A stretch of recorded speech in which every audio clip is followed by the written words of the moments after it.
Hey everyone, this is Carrie from Carrie's Wreath Creations, and today I'm going to show you quickly how to make a rag tie garland.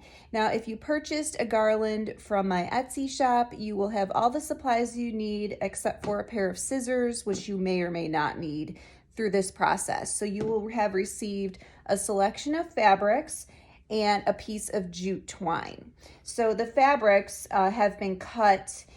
Generally, they are about 2 inches wide by about 10 inches long. And at the end, they were cut with pinking shears to create this zigzag pattern.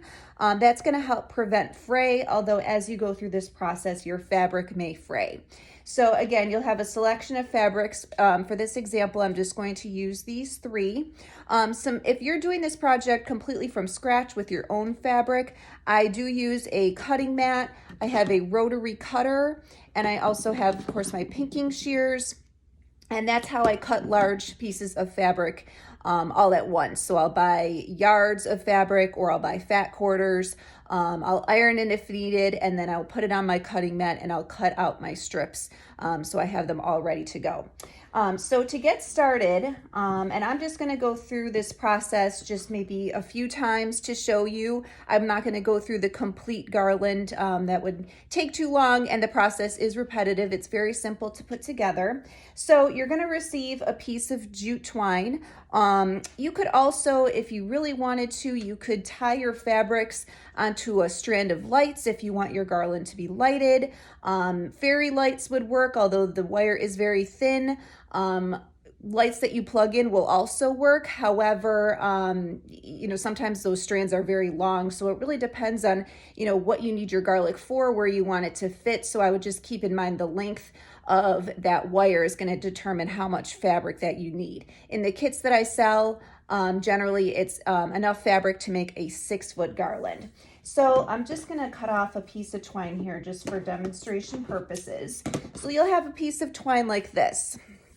And the first thing you're going to want to do, if you're going to want to hang your garland, you want to create a loop at the end so that you can hang it on a command hook or wherever you need to hang it from. So to do that, you're just going to create a loop. And once you have your little circle, you're going to feed it back through so that way you have a knot here, just like this. Okay, and you can cut this off if you want. I usually just keep a little extra, and in my kit I include extra twine just in case, for adjusting how you want it to hang. So I have this like this. Okay, so it's just a simple knot. I have this loop so I'll be able to hang from. And then I'm going to go ahead and start. So with your fabrics, it depends, the look that you're going for. So it can be completely random in the way that you attach them. You could also do it in some sort of a pattern. I'm just going to work with these three. So I'm going to go in this order and repeat. So a very simple process. You're going to take one piece of fabric. I'm going to leave a little space at the end here, just so, again, if I want to adjust how much twine I need at the end, if I'm going to hang it, I'm going to just leave a little bit of space. Okay, so I have the fabric, and I'm just going to create one simple knot. So just loop it around. It's like the very first step for when you tie your shoes. Okay, and I'm going to pull it nice and tight, and just kind of slide it to where I want it. So I'm going to leave about this much space at the end for myself. Again, that's personal preference. Okay, and that's it. Okay, so next piece, just repeat the process. This is very simple. Even a kid can do it.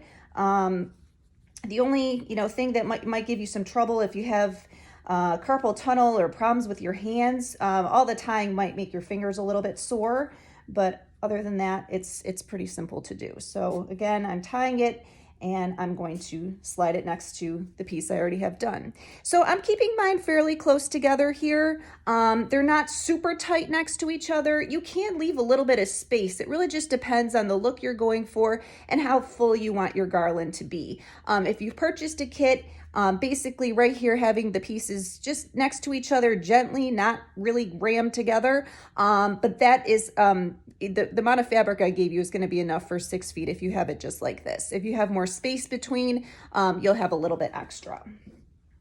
Okay, so once again,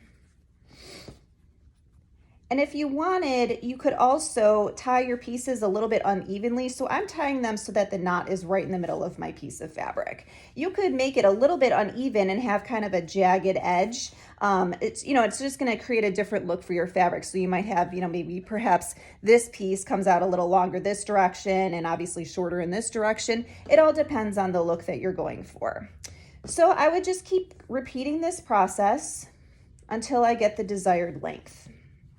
Now, one thing I wanted to mention about the loop at the end, if you're not going to hang this anywhere and you just want to lay it across your mantle or wind it around a banister on a staircase, if you don't need that loop, that's totally fine. What I would still recommend is that you tie a knot at the end of your piece of twine, just because as you can see, the fabric does slide. I mean, I'm having to force it to slide. It's not going to move on its own, but just so that no pieces fall off the end, I would still recommend just putting just a basic knot, maybe double knot at the end.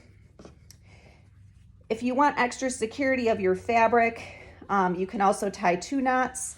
The pieces they're long enough for that, but you're going to get kind of a stumpy little garland. You're not going to have this much fluff on either end if you put 2 knots in it. But again, if you want to have some variety, you can certainly do that. And then of course, keep in mind that your knots are going to be just bulkier here at the twine.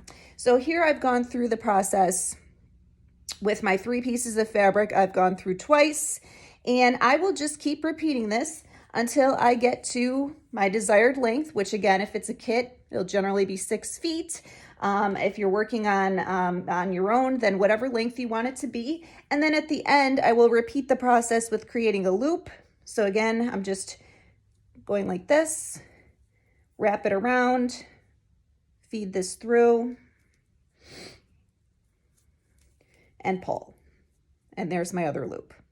Okay, and just to give you an example of a completed garland, this is one I completed earlier. Same fabrics. With this one, I did include some lace as well. So again, everything's tied. It's not, really, really close together. I mean, they're next to each other, but they're not extremely tight. If you make your ties very tight together, you might run out of fabric if you purchase a 6-foot kit from me. So just keep in mind, keep them next to each other, but you can kind of see a tiny bit of the twine between the knots. And this is the 6-foot garland. It's got the loop at either end. And this one will be posted in my Etsy shop ready to go. But thanks for watching this quick video. If you have any questions, please feel free to message me, carrieswreathcreations@gmail.com. I'll include that information in the description box below. And thanks for watching. Have fun with your rag garland.